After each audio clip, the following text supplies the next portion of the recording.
से और जो जदीद दौर आया है उसमें शक्लें बड़ी मुख्तलिफ हो गई। तो हमने रिसर्च किया और पढ़ाई की कि आज के वक्त में सट्टे की वो कौन कौन सी किस्में हैं जो हमारे नौजवान बड़ी हद तक उसमें मुलविस हैं और वो ये कह रहे हैं कारोबार करें। तो हमने जो रिसर्च की है उसके बारे में वो मैं यहाँ चंद मिनट में रखना चाहता हूँ, ताकि अगर आप किसी नौजवान को देखें उसमें तो बताएंगे भाई ये भी गलत है। देखिए, मैं अगर ये बोलूँ आपसे शराब इस्लाम में हराम है, इसमें इतना खिलाफ नहीं है, लेकिन अगर मैं शराब का नाम बदल कर मैं जूस रख दूँ तो क्या हलाल हो जाएगा? हराम ही रहेगा, हराम ही रहेगा वो। तो इसी तरीके से सट्टा है। अब शक्ल नाम बदल देने से या तरीका बदल देने से वो हलाल ही हो जाएगा। सट्टा क्या है? मैं मिसाल दूँ आपको, सट्टा या जुआ कह लें तो उसका मतलब ये है कि ना ही तो आप किसी को खरीदो फरोख्त कर रहे, यानी सामान खरीद रहे ना सामान बेच रहे, ना ही कोई उसको जो है सर्विस दे रहे हैं, ना ही है बाल काटता है, डॉक्टर है, पचायत करता है, वकील है, वो भी एक काम करता है, सीए भी काम करता है, यानी कि ना ही तो उसकी ज़िंदगी में मसला हल कर रहे हैं उसका, और ना ही कोई सामान बेच के पैसा कमा रहे। बस क्या कर रहे हैं, किसी बात के होने या ना होने पर पैसा हार रहे हैं या पैसा जीत रहे हैं। ये क्या है? सट्टा है। इसकी सबसे आसान जगह क्या है? जो बचपन देखते आ रहे हैं, सिक्काशाला आपने बता दो शेर है या बकरी, पैसे लगा दी, तो यानी शेर आने या ना आने पर या बकरी आने ना आने पर पैसे एक हाथ दूसरे हाथ में चले जाना। तो जहाँ भी ना हम कोई खरीदो फरोख्त कर रहे हैं, ना हम वहाँ कोई जो अल्लाह ताला ने हमें सलाहियत दी है, वो टैलेंट दिया है, ना हम वो बेच रहे हैं। जैसे डॉक्टर जो है अपनी नॉलेज बेचता है, वकील अपनी नॉलेज बेचता है, इसी तरीके से इंजीनियर अपनी नॉलेज बेचता है, नाई अपना फन बेचता है, लोहार अपना फन बेचता है, इलेक्ट्रीशियन अपना फन बेचता है, प्लम्बर जो है जो काम टंकी ठीक करते हैं वो अपना फन बेच रहा है। तो ना ही तो अपना फन बेचे, ना ही नॉलेज बेच रहे अपनी वहाँ पे, लेकिन बस किसी बात के होने या ना होने पर आप पैसा हार रहे हैं या पैसा जीत रहे हैं।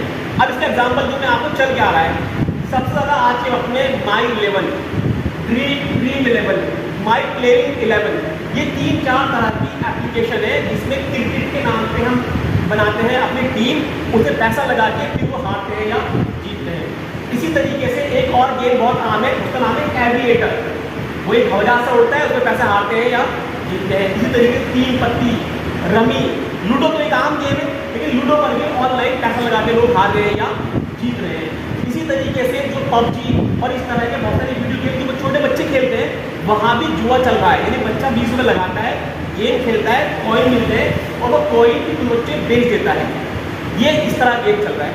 इसके अलावा अगर मैं थोड़ा बात करूँ, मार्केट में कहते हैं बिजनेस कर रहे हैं, तो एक नाम बहुत आम है आज तक, वो है QFX।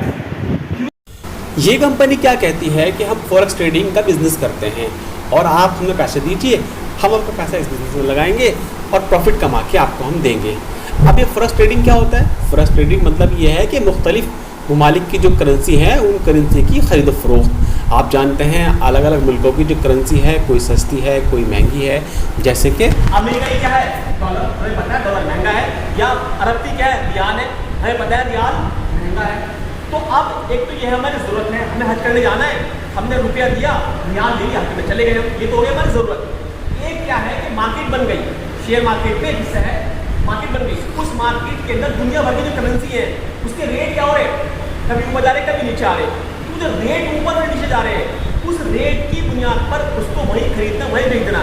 नहीं, ना ही तो आपका सिक्के आ रहे, ना ही रुपया आ रहा, ना रुपया जा रहा। मतलब अगर मैं ये कह रहा हूँ कि मैंने अरब के रियाल खरीदे, तो रियाल आपके हाथ में नहीं आएंगे, बस रियाल के नाम पे आपने कुछ पॉइंट लिए और वो घट गए या बढ़ गए, बेच दिए उन्हें। तो इसको बोलते हैं फॉरेन एक्सचेंज या फॉरेक्स बोलते हैं। तो सबसे बड़ा सट्टा आज के फॉरेक्स में हो रहा है। नाम वो कुछ भी रख दो, लेकिन ना वहाँ आप कोई सामान खरीद रहे, ना सामान बेच रहे, ना कोई काम कर रहे, वहाँ पे सिर्फ नंबर है।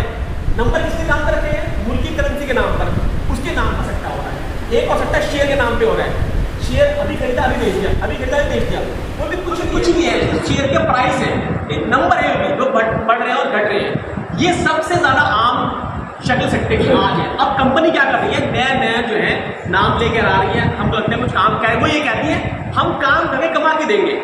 पहली बात यह है, काम करके कमा के दोगे, 2 चीज़ें हैं, काम करते नफा तो नुकसान भी होता है। अगर आप कहते हो सिर्फ प्रॉफिट देंगे, बेसूल हो गया, और अगर आप कहते हो कि हम तो इस तरह काम कर रहे, तो ये सट्टा हो गया। तो समझने की बात यह है कि आज के वक्त में बहुत बड़ी तादाद नौजवानों की, खासकर से QFX, YFX जो मैंने आपसे कहा, फॉरेन एक्सचेंज या फॉरेक्स जिसे हम कहते हैं उसके अंदर, और एक और है क्रिप्टो करेंसी। कुछ नहीं है, बस एक कॉइन का नाम है। यानी जैसे हमारे हाथ में सोना होता है, वो एक कीमती चीज़ है। हमारे हाथ में आज जो है नोट है, नोट चलो गवर्नमेंट ने गारंटी देकर बनाया नोट, उससे हम चीज़ें खरीदते बेचते हैं। क्रिप्टो करेंसी क्या है कि यानी कि कंप्यूटराइज एक नंबर है बेसिकली। वो नंबर पे लोग जितना यकीन करेंगे उसकी वैल्यू उतनी बढ़ेगी, जितना यकीन नहीं करेंगे उसकी वैल्यू उतनी कम हो जाएगी। जिस बात का ये नहीं पता वो घट क्यों रहा है, बढ़ क्यों रहा है, उसमें पैसा लगाना और पैसा हारना और जीतना, ये भी सट्टे के एक किस्म है। तो ये बेसिकली मेन चीज़ जो बात करने की थी वो ये थी कि जो जदीद दौर के अंदर नाम बदल दिए है वो सट्टे। तो इसलिए खासकर अपनी नौजवान नस्लों को बचाना हमें बहुत ज़रूरी है। जैसे मौलाना ने कहा कि जिस घर के जो भी इंसान जब भी कहीं सट्टे में मुलविस हो जाता है, अब वो दुनिया में काम नहीं कर सकता। अल्लाह ने इसको हराम क्यों करार दिया? इसको हराम इसलिए करार दिया कि लोग अगर सट्टे पे पैसा हार जीतेंगे तो समाज में खेती नहीं करने का, कोई सामान भी बनाने का, कोई बिजनेस की दुकान नहीं लगाने का, बस लोग चाहेंगे भाई सिक्का छान लो पैसा ज़रा संभाल हो जाए। तो इसलिए अल्लाह ने इसको हराम कर दिया क्योंकि इससे इंसानों में आपस में नफरतें पैदा होती हैं, आपस की अंदर लड़ाइयाँ पैदा होती हैं।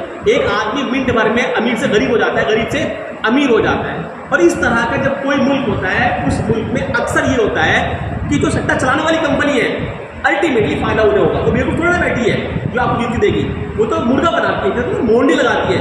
मोंडी यानी ये नहीं जीत दे रही 2 करोड़ रुपए, नाम इसका दिया, इसके नाम पर अब हज़ारों लाखों लोगों को लूट लेंगे। तो इसलिए ज़रूरत जो है समझाने की दोनों तरीके से बच्चों को अपने के लालच में ना पढ़ो। और दूसरी बात है इस्लाम में हराम है, जो काम अल्लाह ने हराम कर दिया उसमें हमारे लिए कभी फ़ायदा नहीं हो सकता। तो यही मुख्य बात आप सामने रखनी थी। अगर कोई सवाल आपके जहन में इन बातों के मुताबिक हो तो आप मालूम कर सकते हैं। हमारी बात बिल्कुल बोलोगे। बहुत शुक्रिया, आपने बात सुनी है।